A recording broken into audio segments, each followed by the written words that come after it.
Jane Lewis. No. No. Jane. Jane Lewis. You're on. Okay.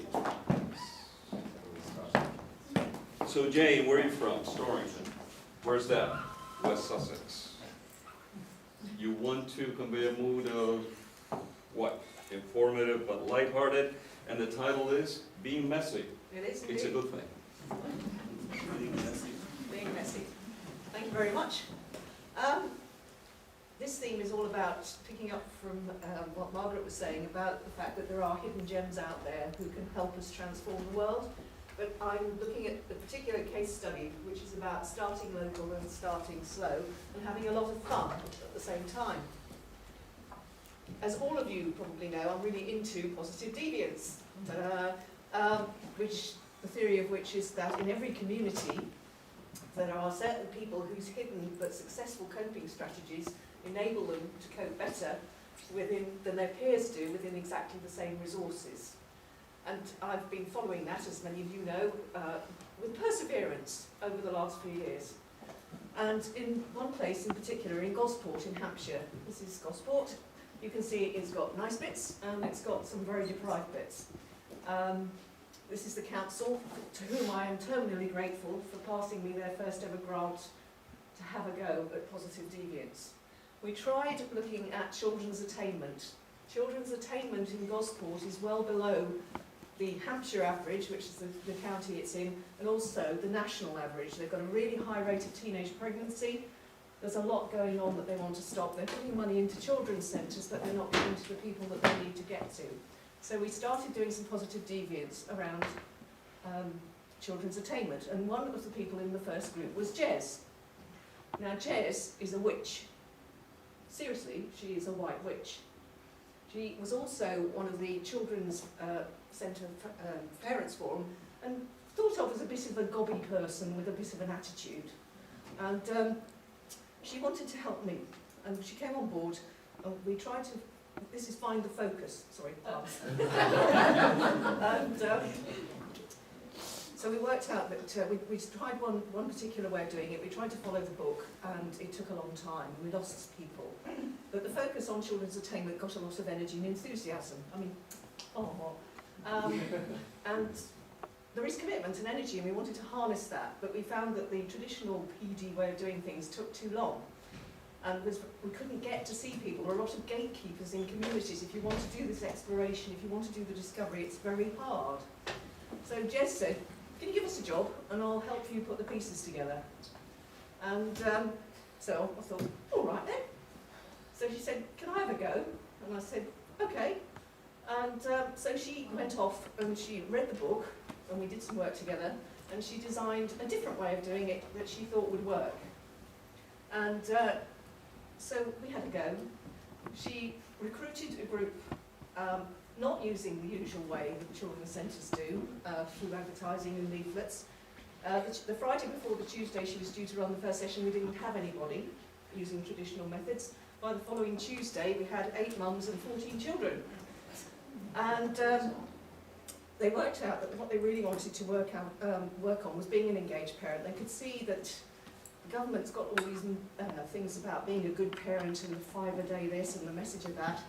The problem is that people don't know how to get started. So she got together with the mums, they brainstormed the issues they had with their kids,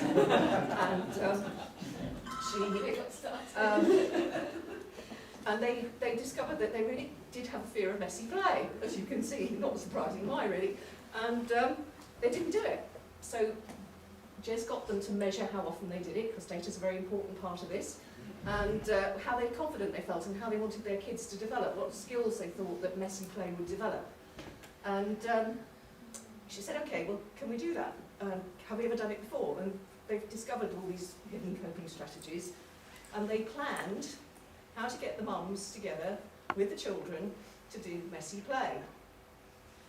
And they developed specific plans, they tried out some of the tools and techniques, they learned how to make gloop, they learned how to make Play-Doh, they learned how to put pasta on things to make collages, and they had a fantastic time just doing the planning. And for the first sessions, they had a creche so that they could concentrate on working on their own. The final session, they ran the messy play session. And they had 4 sets of twins, there's one of them. And one of the key things that some of the mums were really concerned about was, how do I balance between having multiple births? You know, how can I keep running between my children, keep them interested, stop them fighting, all this sort of thing. And as you can see, on the final session, they did get extremely messy, but also the mums are down there playing with them. And that's the whole point, was that even in the creche, you could see on a day-to-day basis, the creche workers were standing back, and the kids were just left to their own devices just to get on with stuff. But doing that together, I mean, look at his face. And the feedback was absolutely fantastic. They had a wonderful time. We measured all the changes in behaviour. We've got some fantastic sort of case study notes. And the mums are still together. Several months later, they all still meet after the programme ended.